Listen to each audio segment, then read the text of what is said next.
Hey guys, Infidel 1258 here. Today I want to share with you my initial response to the brand new DAO proposal for Splinterlands DAO to fund the creation of a brand new card set, Conclave Arcana.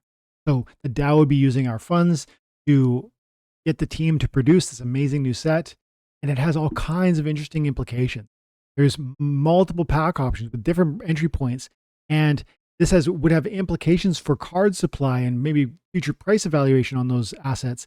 There's also conflict considerations because apparently Rebellion assets will be able to earn promo cards on these conflicts using your mage wagons. That's awesome. There's implications for the Rebellion mini set that need to be considered. So anyways, this was jam-packed. This is an exciting new proposal. If you want to stick around and hear what I have to say about it, you know what to do. Otherwise, have an amazing day and God bless. This is huge news. I haven't seen this 20 minutes ago. Let's go. Okay. So Splinterlands is putting forward a proposal, DAO proposal, to ask whether we want to fund a new major card set. Yes. Go. So details on timeline. This is a 9-minute read. Let's try and, I'll try and minimize my recitation of these words, but I need to understand what's going on. Splinterlands team would like to propose that the SPS DAO hire the company to develop the next major card set. The company is asking for 600 million DC, which is what we paid for these promo cards. So far, so good there. Yes, so far. The second set, which I said Night Stalker is amazing. It is leading the way. We're getting to a place where it's probably going to be profitable, depending on the next issuances of those promo cards. But 600 million might be the right price, and it seems reasonable. Tokens paid upfront upon the approval of this proposal to cover the development, release, and operation of the cost, as well as a 50% revenue share. Okay. Yeah. See, this is the sort of thing that I would be more about. We talked earlier about different revenue sources for the team and what could we do for them to sort of see sort of regular income, ongoing income. This is the sort of thing that makes sense to me. The DAO funds the development, and of course we benefit when they succeed, but the team shares in it. I love this idea of we win together, we lose together. That's how I think about it. And so in the same vein as I've said before, I'd be happy to spend DAO funds to support the team. I also love the idea of the team benefiting from some of the successes, like the card, if the pack release 50% revenues here makes a lot of sense. So it's called Conclave Arcana. It's a set that's expected to be completed by April of next year. Okay. So that's only 7 months away. February, March, April, 6-7 months away. That is expected to contain a similar number of cards as the Rebellion, which I think is 90.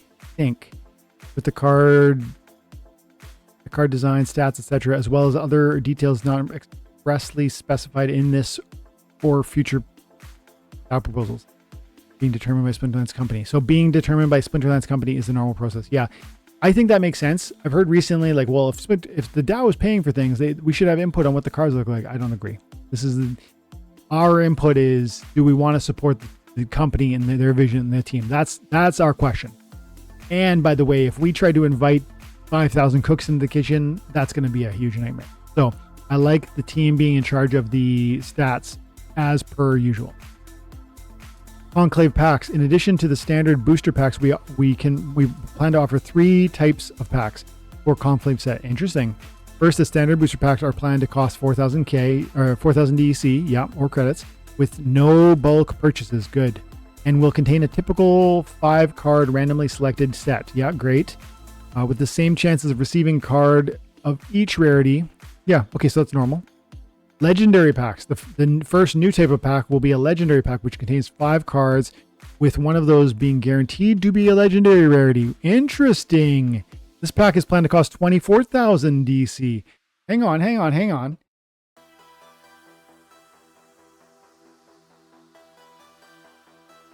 So you're saying that a legendary is worth $20 in some sense. Now it's more complicated than that because the 4,000 DC pack can produce the legendary, which means that it's not the legendary pack is not the only pathway to receive the legendary, which means that the extra 20,000 for the legendary pack is not directly or exclusively solely about that one card. It is and it isn't, because you could still get other legendaries in that same pack. And so if the legendary pack was the only one you could get legendaries in, you would essentially be establishing like a 20,000 floor, or sorry, ceiling. Floor? Yeah. No, ceiling on the card price of a legendary initially. Now, some legendaries will be better than others. They'll go above that ceiling, and others will be substantially worse, and they'll fall well below that sort of ceiling, soft ceiling. But you would, in some sense, be tying like a $20 price tag thereabouts to legendary cards. It's more complicated than that because other packs produce legendaries. It's more complicated than that because some legendaries are good and some are bad, and other reasons too. So let's carry on. Legendary potions can still be used when using legendary packs, which will double the chances of the other 4 cards to become legendary. Alchemy potions will be able to be used as normal for all 5 cards. Good. Yeah, that's interesting. Legendary packs are planned to be transferable NFTs, which will be available in game. That's interesting. You know, in Pokemon, I'm learning more about Pokemon lately, and I'm interested in maybe becoming a collector. And as it related to this conversation, there are people who will take old Pokemon packs, booster packs, and weigh them, and you can determine based on the literal grammage of a pack whether it has I don't know if it's like a full art card or what. There's like certain cards that weigh more, and those are exceptional, wonderful cards, and that weight differential therefore is like this verification that when you open it, you're going to get one of those amazing cards. And these legendary packs are like that. This is cool. This is really cool. I could see wanting to buy a few of those and just sit on it. Depends on the legendary caliber, like how good are those legendary cards. Let's go on. Alchemist packs. The second new type of pack will be an Alchemist pack, which, as you probably guess, will contain 5 cards, and one of those is guaranteed to be a gold foil. Pack is planned to be 12,000 each. I think that's less exciting. You know, gold foil common is not going to get too exciting. I don't know about these prices. I need to think about that more. Like, is 24,000 too low? Is 12,000 too high? I don't know yet. Will there be a big marketplace for the Alchemist packs? I kind of don't think so. But it's a guaranteed gold foil. I don't know. Well, and by the way, the market decides too. If they don't sell, that is indicative of it wasn't the best price, because the marketplace decides these things. Just the free market. Starter packs. Finally, a third new type of packs is planned to be a starter pack, which contains 25 cards from the Conclave Arcana set for 5,000 DC or credits. And these packs only contain common, rare. Oh, shut up. This is an awesome idea. This is a friggin' awesome idea. These packs will only contain common and rare cards from the set and no gold foil cards. These cards, each card will have an 80% chance of being common and a 20% chance of being rare. That's an awesome idea. Potions will not be able to be used with starter packs. They do not contain legendary or gold foil cards. Dude, this is awesome for so many reasons. The starter packs are planned to be non-transferable with no limit on the number of available sales. Cool. As they will remain available for purchase in the in-game shop until the following major set is released. I love that. I love that. You want to play at a high level and you're not really caring about transferability? Do it. You want to play for limited financial investment? Do this. And of course, you still need to get those epics and those legendaries. But dude, of course, there's going to be a huge audience for this. I will pursue that dramatically. That is really interesting. You're getting 5 times the number of cards per pack for an extra 1,000 DC. I love that. I don't care that they're non-transferable, because I'm not just here for days, weeks, months. I'm here to enjoy this game and the future trivial rewards it's going to pay me across a long time horizon. So I want the assets for as affordable a price as I can. Yes, I'll still need to go buy the epics, and I will. Yes, I'll still need to buy the legendaries. I will. Promos, I will. But I think this is probably going to be a really sexy approach, something a lot of people are going to use. Starter packs are planned to be non-transferable. Please note that the company would purchase these starter packs from the DAO. I got to read this closely. We plan to include a starter pack for free with a spellbook purchase for new players. Yeah. Yes. In addition to the credits they receive to help them get started. Please note that the company would purchase these starter packs from the DAO, with the company receiving 50% revenue each time a spellbook is purchased. That's awesome. I love that. This is really well thought out. This part in particular. I'm a little weary about the alchemist packs with 12,000. Maybe you gold foil bugs will like love that. Maybe, I don't know. Anybody out there like a huge gold foil card? Are you going to pay that price? Is that ring logical to you? I don't know. To me. And they finish by saying the goal of the starter packs is to provide a cheaper option for players to build up a large collection of less rare cards, which we expect will improve the experience of the new player. Yes, it will. It'll attract people. They'll be more interested. And by the way, it's bringing a little bit of flavor of Web 2, which we just talked about with respect to Off the Grid, and why that's, for me at least, a fine sort of, I don't want to even call it a sacrifice. Like this is a starter packs that are non-transferable, that are cheaper and give you more cards, are good for new players. And it is in some sense a little Web 2 nod of the hat or tip of the hat because they're non-transferable. But it's also this really great opportunity to wrap blockchain value, DC, which is getting paid to the team and to the DAO. I think it's a best of both worlds situation. Pre-sale and general sale. For the Conclave Arena set, there will be 5 million booster packs, 1 million alchemist packs, 500,000 legendary packs, and they will be minted and available for sale in total. As noted above, there's planned to be no limit on the number of starter packs.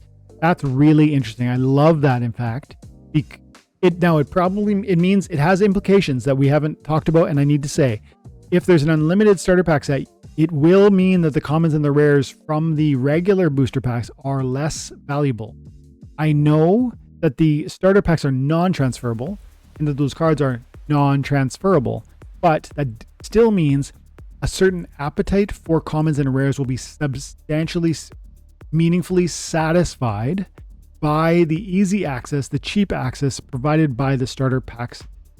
So if you want commons and rares, and if you're here for a long time, you're going to buy starter packs to get 5 times the number of cards for 1,000 more DEC. That then reduces your need, and you're part of the audience within Splinterlands, to go out and buy commons and rares. So it means this set will have, for at least the 2 years that it's in circulation, a substantially lower price point on commons and rares than we might have seen with Rebellion. That's not necessarily, it's not a criticism, but I think it's an accurate statement of what will transpire with this approach. I still think the starter packs are worth that, let's say, implication. That consequence is fine in my mind, but it is a consequence we should expect. They go on to say 10% of each type of pack, 500,000 booster, 10,000, 100,000 alchemist, and 50,000 legendary will be made available in pre-sale phase, which will begin roughly 30 days before the set release. That's fun. Packs purchased during the pre-sale phase will not be opened until the Great General Sale. That's cool. I love pre-sales. They're fun. Any packs, I think that'll sell out so fast too, by the way. I think that'll be one of those where we'll have to tune in live and it happen.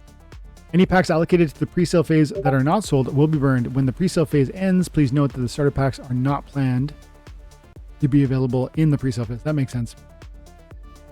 The benefit of purchasing packs before the set is released is that each dollar spent during the pre-sale phase, players will have a chance to receive 2 limited edition promotional cards, that will be airdropped when the set is released. Additionally, there will be various leaderboard rewards for the players who purchase the most packs dollar value during the pre-sale. That's interesting. I don't know if that is congruent with the previous stated vision around, we're not trying to incentivize you to buy more packs than you want. I'm not sure if I'm saying that's a bad choice. I'm just kind of thinking out loud, about what this implies. We're saying we want you to buy more than you want in some sense, because we are giving incentive for you to buy more than you. The incentive is leaderboard prizes, promo cards that drop. Interesting though, and I'll have to think about that. I'll have to see what those promo cards look like, for instance. What leaderboard prizes are expected to include titles, limited edition promo cards, and design rights to 6 legendary. That would be so cool, dude. This is another piece. Like, I am very into getting an Infidel card in this game, and I may need to do this. I may need to crack the piggy bank and just blow the lid off this one. I'm gonna need to think about that, but I would love to see an Infidel card in this game. General sale and the release of Conclave Arcana set is planned to launch shortly after the pre-sale phase ends, which would be May.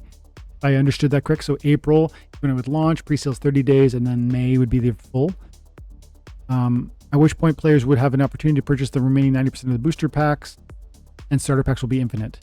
Each day during the general infinite up to the end of the circulation.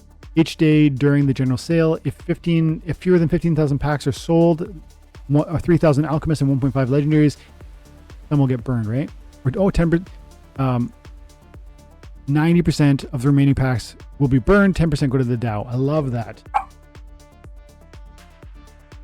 Sorry guys, I think the mailman must be here. Okay, what else? There's so much more here. I don't want to talk for another 20 minutes on this, but I'm saying I love this. One side note that I want to mention before I go any further in reading, I want to say another pack idea would be a summoner pack. New players would appreciate a pack that contains summoners, that necessarily contain summoners. Now, probably the starter packs are going to jack you up there because I bet some of the summoners are going to be common and some of them are going to be rare, meaning you are going to drop summoners in these starter packs. But a specific pack that sold you summoners would be desirable. I would almost say that's more interesting than an alchemist pack, or maybe it's another pack altogether. Something for the team to think about maybe. Conflicts. As with the previous set, roughly 10 additional cards are planned to be added to the Conclave Arcana set periodically after its launch, including the 6-player design. Yep, including that. So 4 the team design, 6 the community design based on the leaderboards. They're planned to be airdropped during a conflict system, just like Rebellion. Great. I'm not going to read the rest of that. Oh, yes, I am. First, we plan for Rebellion core promo and unlock reward cards, not soulbound reward cards, and Rebellion booster packs to be able to be staked on mage wagons in Conclave Arcana. What? I'm so glad I read that sentence. We plan for Rebellion core promo and unlocked reward cards, not soulbound reward cards, and Rebellion booster packs who will be available to be staked in mage wagons in the Conclave Arcana conflict. That is increased and prior unknown value and utility within the Rebellion set. Guys, this is so exciting. This is such gigantic news. This is so awesome. For Rebellion card valuation, for price sustainability, for future growth, and people having confidence and assurance within this space. This is huge, deeply important, and very exciting for me as a person who's been acquiring Rebellion. I am pumped. Please note that the Conclave Arcana Legendary and Alchemist packs are planned to be worth 3 to 6 times the points. Okay, so you'll get a benefit for having the Conclave assets within your mage wagons, but the Rebellion assets will move the needle. That's awesome. Second, we plan for mage wagons to require repairs after each conclave. Okay. The exact cost of repairs is TBD. Okay. All tokens spent for repairs will be burned. Okay. Modern format. It is important that the player community note that at the time Conclave Arcana set launches, after the pre-sale phase ends, Chaos Legion cards will no longer be in modern format. This is really important for everyone to know. I knew it. That includes Riftwatcher cards as well as Chaos and the promos and rewards that are related. In addition, the Secret of Praetoria expansion, which we feel is very innovative use case for older cards, the team is actively exploring other ideas to provide ongoing utility and value for older cards that align with our overall. Yeah, okay. And finally, Rebellion mini set.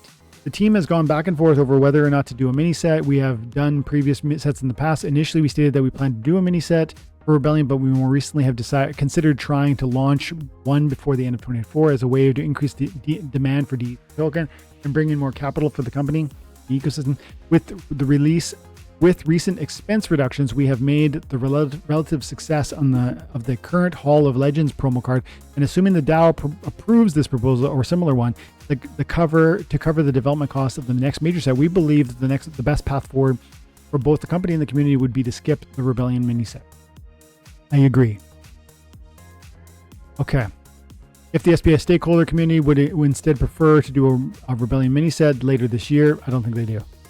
Then vote against this proposal. I don't think they will. I think this will pass with shining colors, and I think it's an amazing proposal. Additionally, proposals can be submitted subsequently. No, that's amazing. That's so exciting. Paul, thank you for telling me that was out there. So glad that I looked at that. Yeah, I wish it was a new Splinterfest. And you know what? If there is like a crazy bull market, looking at the UAE, the United Arab Emirates, as an option would be so wild. Hey, like globally, there's a lot of people who would be able to travel there. Internationally, it would be a crazy flight for me, but I would love that. It would be a place in the world I want to see anyways. That'd be so cool. Still too expensive. Very disappointed. $2 per pack would be cool to allow mass adoption. Dude, OSQ, look at that standard pack or whatever it was called, the beginner pack. That beginner pack, 25 cards, 5,000 DEC. You're talking $5 for 5 packs. That's $1 per pack. That's your answer, man. That's your answer.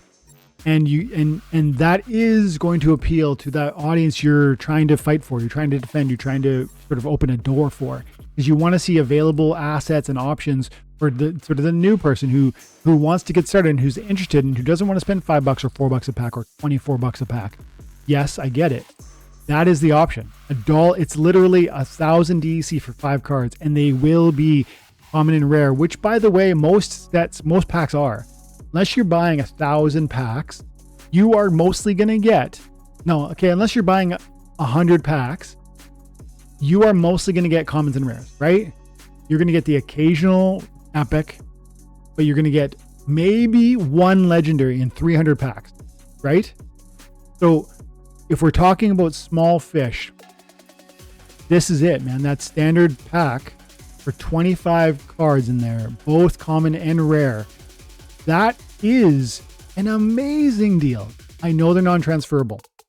Who cares? The people are going to want them.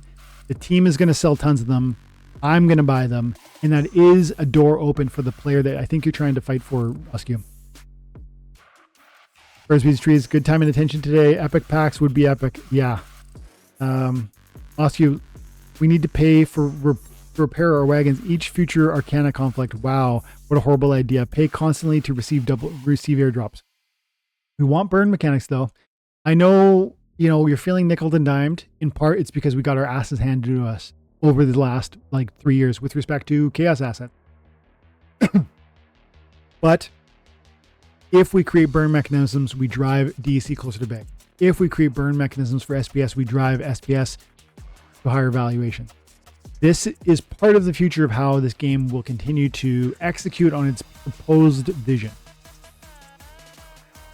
$5 for 25 commons and rares. You still need a ton of additional packs to max your epics and legendaries, which give you a ton of commons and rares. So this is basically only cool if you want to play commons and rares. Here's the thing though, you talked about, you made the argument that you want there to be $2 packs for mass adoption. So your argument is that you should have cheaper packs to drive interest in the person who is going to who is tighter budget. That's your argument in your step one. And now you're saying that the big fish you're no longer talking about mass adoption in the second point when you talk about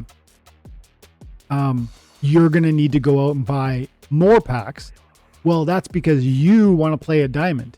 You're not a brand new player. You're not a quote unquote mass adoption person. Mass adoption is the millions of people that are never going to spend, $4 times 300 packs, $1,200 US to buy. And that in the number I'm drawing on, guys, if it's unclear, I'm saying if you wanted to buy 300 packs today of Rebellion, that's probably what you would need to do to get one legendary.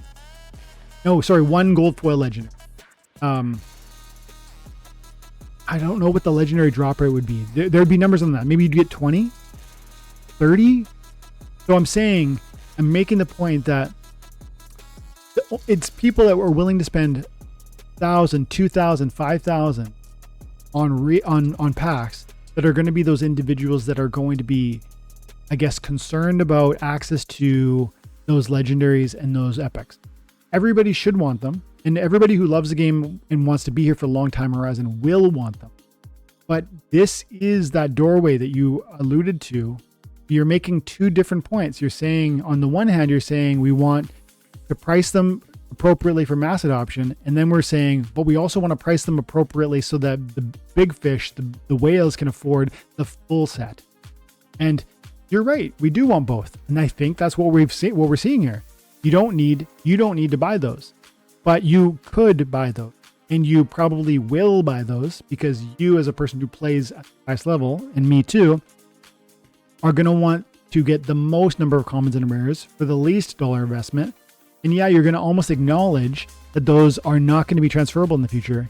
But that's actually an opportunity for you to then leverage more US or fiat currency into those epics and those legendaries by buying other regular packs. Why would you do that? Well, think about it this way. If we acknowledge that these starter packs, or whatever they're called, I got to get the language right. What's the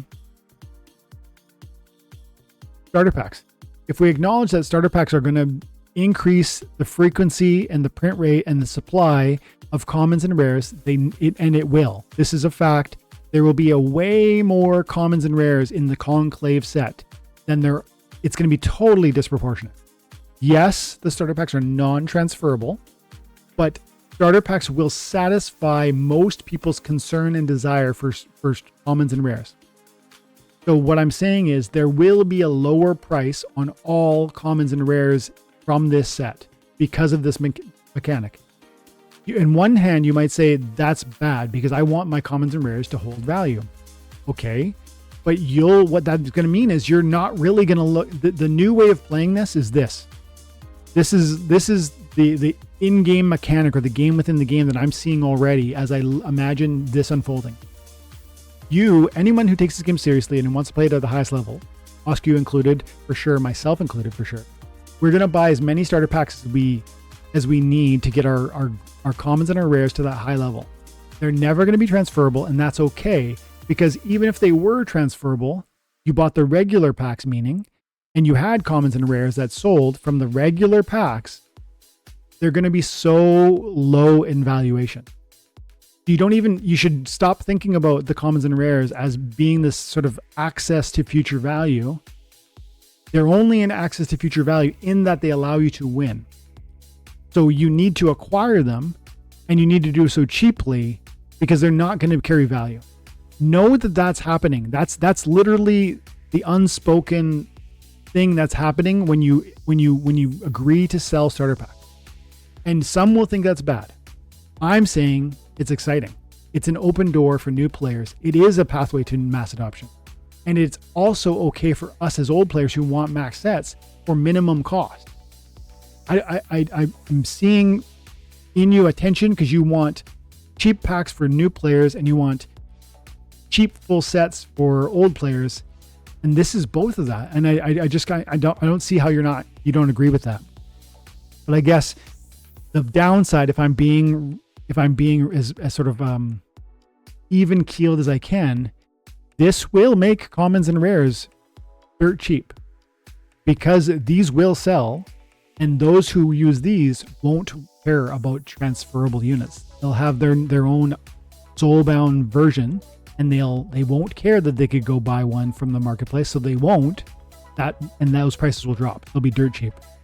But the epics and legendaries will be valuable, will be expensive. And because of the starter pack, I imagine we sell fewer of the Conclave Arcana packs in the legendary packs in the Alchemy. Like, there is necessarily, if you've got 4 options instead of 1, you're going to sell less of option 1 because there's 4 options, not just 1 option. And so I bet there's a lower print rate it's going to be crazy. It's going to be like, 10 million commons or something crazy. And then there'll be like 3,000 legendaries. It'll be something like that. And so you'll get this like almost Chaos Legion vibe with the commons and the rares, and this Rebellion vibe with the epics and the legendaries. I do think this is a pathway and an open door for brand new players who are not going to want to spend thousands of dollars, but are willing to spend $50. That's what we're talking about here. The guy who wants to spend $50 to play a game and play it well at a diamond, maybe a silver or a gold level. And then they're willing to rent 1 or 2 legendaries, or they're willing to buy 1 or 2 legendaries right? This is exciting, man. This is a big deal. This is such a great deal. Now, are there ways it could be better? I talked about how there could be another pack, a summoner pack. I talked about how, you talked about how the mage. I talked about how the mage dragons is awesome. That we get to use rebellion assets in there, and that's future valuation for the rebellion. But you talked about how the repair functionality is problematic. Yeah, but silver lining, burning tokens. All tokens spent for repairs will be burned. I am for this proposal, man. This is exciting. I don't know. We'll see what the community says. It's only an hour ago it came out. But I am pumped about it, and I see Oscar has his concerns, and maybe some of you do too. That's okay. That's the amazing thing about having a stake-weighted vote with respect to community-driven proposals. We either agree collectively or it fails. And the team says, even in the language of how it was posted, if you don't agree to this, what about a mini set? Like, we're here to support what you guys want. Do you want a mini set? I don't think we do. I think we want the main set, and I think this is one of the best pathways and sort of balances across sort of the multitude of options. What do you think? Let me know in the comments. I'm definitely gonna have to clip this part, guys. So thank you for being here, and I'm gonna wrap now because my throat hurts and I'm hungry and I gotta do that workout. But Oscar, you're awesome. Paul, you're awesome. Most people don't come anywhere near max set. Yeah, totally. 1 in 312 packs is an average gold foil. Exactly. So anybody wanting that high league performance are not these guys that are going to be buying those little chests. I'm going to propose a 2500 DEC pack with 3 cards and 1 rare, maybe. Have this, the other match checks out. Yeah. It said the pack is non-transferable, but the cards open would be transferable. I don't think so. Unless I misunderstood that, Paul. I guess you're right. Starter pack's non-transferable, but the cards within most probably transferable once the pack would be opened. Maybe. Okay, maybe. Maybe that's so. I didn't read it that way. And I really will finish with this thought. If they are transferable, I don't think you're going to care to sell them. I think they're going to be so cheap because the print rate on commons and rares will be disproportionately high as compared to epics and legendary. And so they just won't have a marketplace. Not like when you go to sell your, common chaos card, you get like a fraction of a penny. You're just not going to do it. And so fast forward 5-10 years, the game's still here. They will carry a value. But that's a different conversation, So anyways, you guys are awesome. I appreciate you all. Thanks for hanging out. If you're interested and you love the stuff, drop the like before we go, and have an awesome day.